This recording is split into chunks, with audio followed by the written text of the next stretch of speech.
State your name, man. What's going on, Gruff? You already know, her Mcgruff, Harlem world. What's been up with you, man? It's been many, many years since I last encountered you. You know, Out there on 45th. What's going on? I mean, same thing, maintaining, doing the things I like to do. What has brought you back into the I don't know, media spotlight, whatever? Like, you starting to be a little bit more visible. Right. You weren't. I believe you were amongst that body of MCs who felt that y'all could exist without the internet. Yeah, I was. You were wrong. Yeah.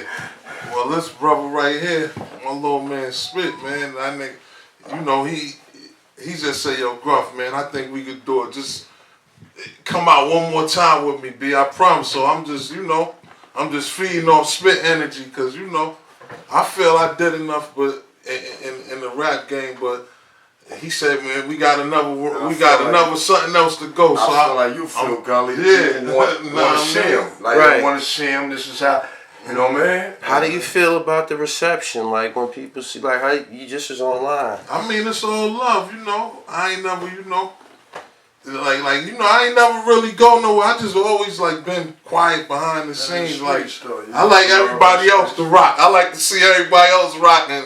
I always been behind the scenes or played the cut. But I feel good, man, because I love the people. I'm a people's person, so I love the people. The way the internet works, there's no insignificant stories in this business anymore. So everybody from top to bottom who offered a contribution to this shit, right? God damn it, we want to hear something. That's right. You know what I'm saying? That's right. We want to hear something, man. We want to hear your story. We want to hear some music. What's up with some new music? We want to hear some. One thing you can't do online right now is get on here and talk and not offer no music. That's why the internet be on Lord Jamar ass for real. Right. I fuck with Lord Jamar. Right. But he talk about Eminem and he don't drop nothing. Yeah, exactly. You know what I'm saying? They ain't with that. Right. So I'm just letting you know. They go get online, goddamn it. They expecting some Mcgruff real soon, my nigga. I got We Gruff and Spit coming. This Gruff. We got some Gruff and Spit coming. That's a new project we working on. Then we got a second follow-up album. Then we got a follow-up album from me. You know what I'm saying? We working on. No More Mr. Nice Guy. No More Mr. Nice Guy. That's Spit solo project. And then we have a Danger Zone compilation. That's 4 projects in 2020. Look forward to coming out of our all neighborhood. new music. All new music, baby. And all new music, all new shit. And I'll be making sure we got some shit. We got some shit for y'all. I'm trying to figure it out, man. Production by who?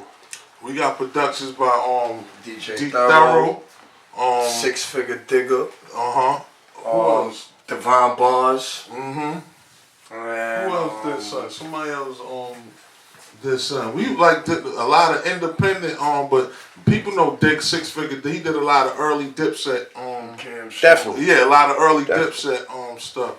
And Pat Gallo. Pat Gallo. He worked with DMX a lot.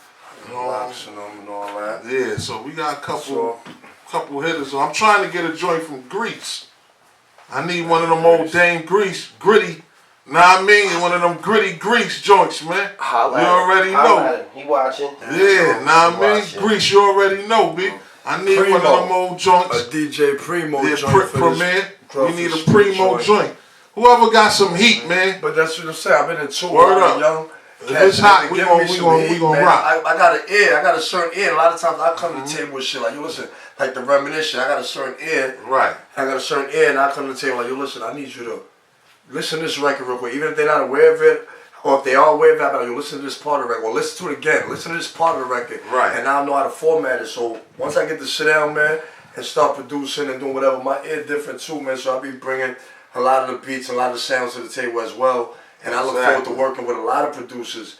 You know what I mean? From this point forward into what I got going on with me, Gruff, and the Danger Zone, and what we trying to do right here. You know what I'm saying? This just legacy is genuine. We got a compilation too. Yeah. And word, Gully, like I said, we're not gonna just let other people just come in and let it go. It ain't to be let go right now because we're undone. So. You know, if it's different dynamics, there's different ways to fix the Rubik's Cube. Like I said, there's different pieces of heated glue. Then we're going to put the Rubik's Cube, we're going to fix this shit, and we're going to make it work somehow. And I think that by me and Gruff doing this project has already sparked the idea in a lot of motherfuckers to follow suit. You know what I'm saying? The shit To we become doing. active. Right. And what we doing, I think we shut it off. If you pay attention to what I'm not going, you know what I'm saying? I'm not. But yeah, they pay attention. It's for real. That's why I fuck a with lot of Gully. people pay attention. And I spark that shit. You know that, man. Yo, listen, man. And you call me and I credit him and I give credit what credit's due. He called me up. I was coming from fucking Target somewhere. I said, yo, I'll do it. Hell yeah. I'm on the phone with him. I did that interview. You woke the fucking giant. I went in the studio, did the reminisce shit. Then I seen Gruff. When they made the announcement. Gruff came to the studio, knocked that shit out. That's why I waited to send it to you. You know what I mean? And we've been working. We got this Jesus the Block record that's crazy. We got another Danger Zone record that's stupid. I'm gonna let him hear. We got a lot of beautiful stuff, and I kept continuity with which I know. What's that Pure Rock, that Reminisce? The Reminisce, he bodied that. We're gonna bring out visuals too. We're gonna give the visuals to that joint, because you said, you know, whatever. We're gonna talk. You got video packages. So, okay. You know what I'm saying? Say no more. We're shooting a lot of little joints, but 2020, man, we're gonna bring out a neighborhood from our perspective, from a genuine perspective.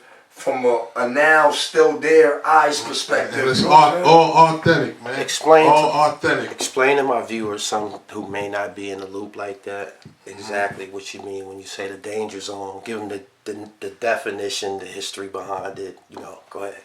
Oh man, the danger zone, man. You already know, man. A lot of jackings, robberies, that's the shootings. That's just the hood. 139. 140 Lenox Avenue, Malcolm X Boulevard. Square, right? From 139 Lenox to 7th. That's considered the danger zone. Back down, right? And it first where it go down at. It first was named. The origin of the name came from a record that Mcgruff first spoke on with him and Big L. Two pillars, forefather, like Mount Rushmore. If there was, I have to give credit where credit is due.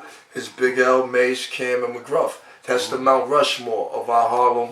You know what I'm saying? Like what it is. They, you know what I mean? And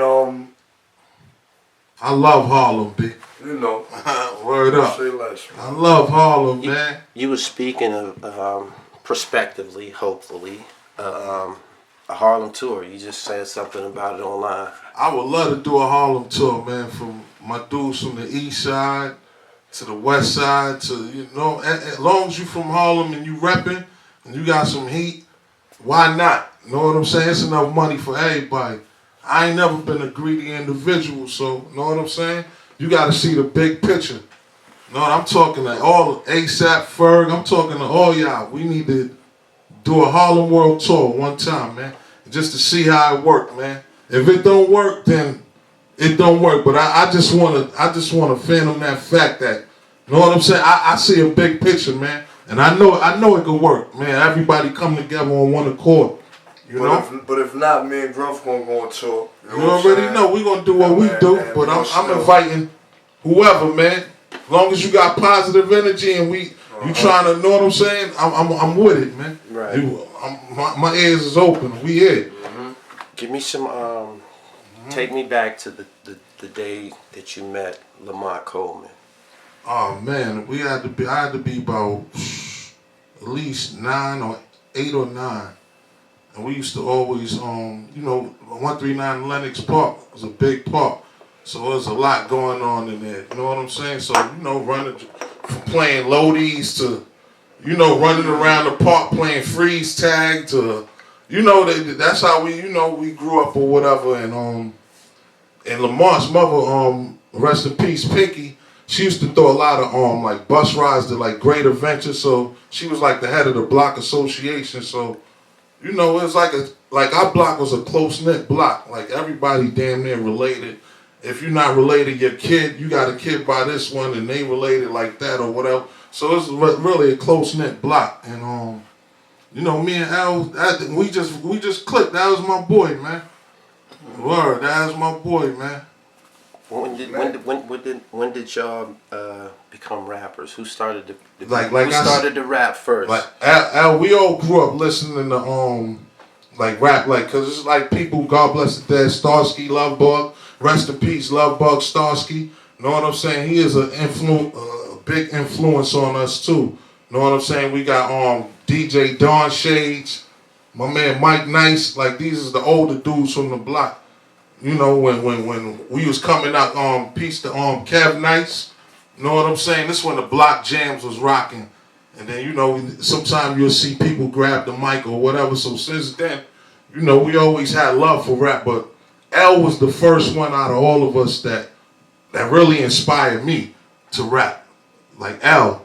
Like once and L was cold with it. So you know what I'm saying? He was putting it together. So he made me want to rap. Because I was running around, you know, doing what I do in them streets. Right. That's what I was getting to that money. Know what I mean? Yeah, right. But L, Big L, man. Lamont Coleman, man. All right. In my opinion, the record that your name is most associated with is, of course, your appearance on that what was it, Heavy D produced track. Right, Dope Fat and Heavy D produced that. What was it? Missing You. Yeah, I Miss You. Monifah, it was a Monifah song. Is that conventionally a song that people are? Oh yeah, that's definitely a song that just like took me to like you know, I was like on like not a crossover, but you know, just that other side. Know what I'm saying? I wouldn't say crossover. You start hitting the real divas then. Yeah, exactly. You start knocking the real divas down. Yeah, exactly. But you know that took me to another level right there. That joint right there. Big shout out to Monifah. Know what I'm saying? Another Harlem representative. She's from Harlem too? Yeah, she from Harlem. She from the east side. I think she from Johnson or Jefferson. Shout out yeah, she from the east side. Never knew from Harlem. Never knew that. All day. Shout out Monifah. East side of Harlem. Yeah. Big shout out to Mo. Okay, take us back to the day that you met Heavy D. Oh man, that was like I always been a Heavy D fan. I remember one time, this was at the state building, and Hev had came through. I always loved Hev, man. Hev was just a big, lovable dude. Just before I even met him, know what I'm saying? And he had walked through the crowd, and you know what I'm saying? The bodyguards was all around him. So when he got on stage, Hev was like, man, I don't really need no bodyguards. These my people, man. Right. I love the people. Know what I'm saying? People I ain't worried about nobody doing nothing to me. They love me. I love them. Right. So that just made me. Know what I'm saying? And then he had made good music. You know what I mean? So it was all love. When I met him, I was like, you know, I was a fan, B. I was humble and I was appreciative. Know what I'm saying? Of being a presence of, you know, greatness. Right. You know what I'm saying? Word.